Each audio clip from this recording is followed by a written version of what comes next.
What is up, folks? It's your favorite Yu-Gi-Oh warrior back in the digital world. If you have been following this channel, you know I dropped my first impressions of the mobile MMORPG Sword of Justice a few months ago. Well, I'm happy to report that after pouring dozens more hours into this global launch, I'm ready to give you the full, unvarnished review. I'm talking graphics, combat, the elephant in the room, like is it really pay to win, and of course my personal journey on my trusty Android. Trust me, this one is an experience that makes you question what a mobile game can even be. Alright, subscribe if you haven't already, and let's dive in.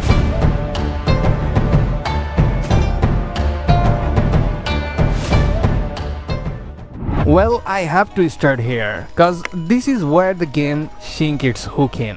I have been running this on my Android, the one with the Snapdragon 8 Gen 1 and 12 gigs of RAM, and yeah, before you even ask, the file size is massive, clocking in around 20 gigabytes on mobile. That's console territory. But when you load in, man, it is all justified. The visuals in Sword of Justice are absolutely top-notch. The Oriental classical aesthetics are breathtaking. I mean, the lighting, the water reflections, the density of the environments, it genuinely feels like a gorgeous PC MMORPG squeezed onto a phone screen. The good news? The optimization is fantastic for a game of this scale. I get constantly smooth frame rates, I will say, and this is being picky. I occasionally see a little stutter when the game is trying to render complex shaders right as I fly into a brand new zone, but honestly, for an MMORPG this ambitious, that's barely even a whisper of a complaint. They have set a new bar for mobile graphical performance. 谁？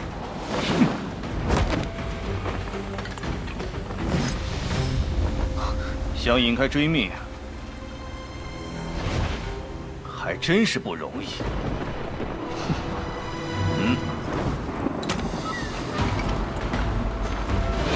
受死吧！ Okay, the looks are there, but how does it feel? The combat, for me, is the true star. It's incredibly smooth, action-packed, and actually requires you to think. There are currently 6 classes to choose from. You have got the Nightwalker, the Ironclad, Bloodstorm, Celestion, Sylph, and Numina. I immediately gravitated toward the tanky yet flashy Bloodstorm, and I have loved every minute. And oh boy, the character customization is insane. This isn't just a few hair and eye options. You can dive deep and tweak every slider you can imagine. My Bloodstorm is exactly how I wanted him, or her, since many classes have both male and female options. Well, if you don't want to spend an hour, no sweat. There are some excellent presets too. What really sells the combat is the sheer number of skills you have to master. You are not just spamming 2 buttons. You are chaining combos, timing your dashes, and managing your resources.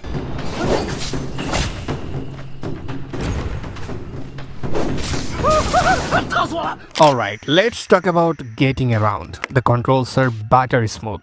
The camera control, the movement, it's all very responsive.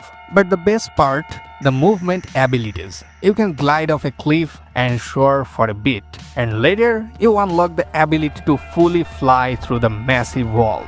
It adds a layer of fun exploration that few mobile games can match. And yes, you have mounts to help you explore faster, which is essential cause this world is gigantic. But here is the feature that every jaded mobile MMORPG veteran needs to hear, and one of the biggest reasons I love this game. It's not an autoplay disaster. You can toggle auto combat on if you are grinding materials or doing basic dailies, but for serious content, for dungeons, and most importantly, for the story, you need to play manually. You have the choice, and that choice is what saves this game from becoming just another glorified idle clicker. It respects your desire to actually play the game.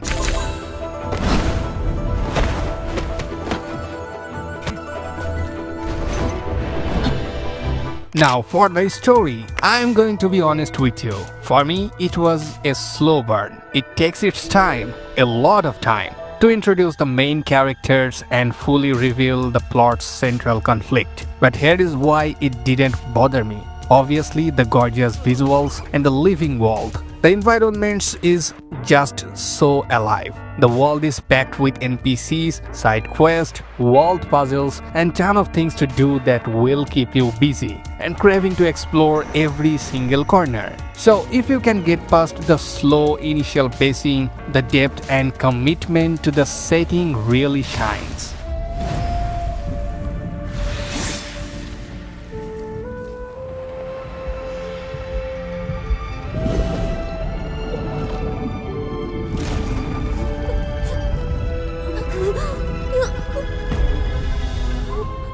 Well, as promised, this isn't just a highlight reel. We need to talk about the downsides, and after digging around, I have found a couple of common complaints and observations. First, despite the developers' clear message of no pay to win and their focus on skill-based combat, there is a monetization system.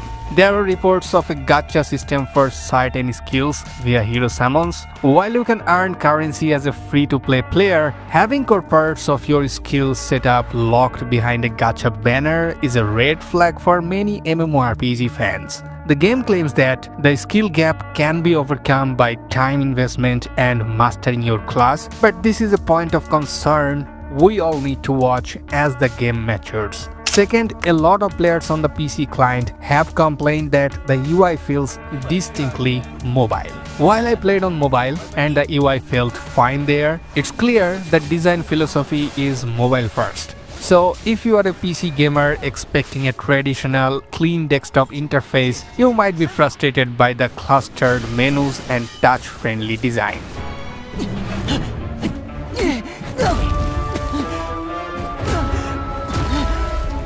And finally, while my high-end device handles it well, some players have experienced translation and localization issues. Like it's a common stumbling block for Yuxia titles coming west. Hopefully the developers continue to refine the script and voice acting to keep the immersion intact. 师兄，可恶，就凭你也想叫兄？ So where does this leave us? Sword of Justice is without a doubt one of the most ambitious and graphically impressive mobile MMORPGs on the market right now. The gorgeous visuals, the smooth and engaging manual combat, the deep character customization and the sheer freedom of movement make this a genuine adventure. It truly succeeds in making you feel like a martial arts hero exploring a vast, living Yuxia world. The slow story pace, the massive file size, and the initial pay-to-win concern around skill gacha are things to note, but they do not, for me, detract from the incredible core gameplay experience. Well, if you have been burned by autoplay junk in the past, or if you just want to see what a mobile MMORPG can truly achieve in 2025, then you need to download this game. So go try it out. Pick a class, maybe even join me on the Bloodstorm path and tell me what you think. So are you playing Sword of Justice? Which class did you pick? Let me know your thoughts down in the comment below. Don't forget to like this video, subscribe for more gaming goodness, and check out my original first impressions video right here. I will see you in the martial world.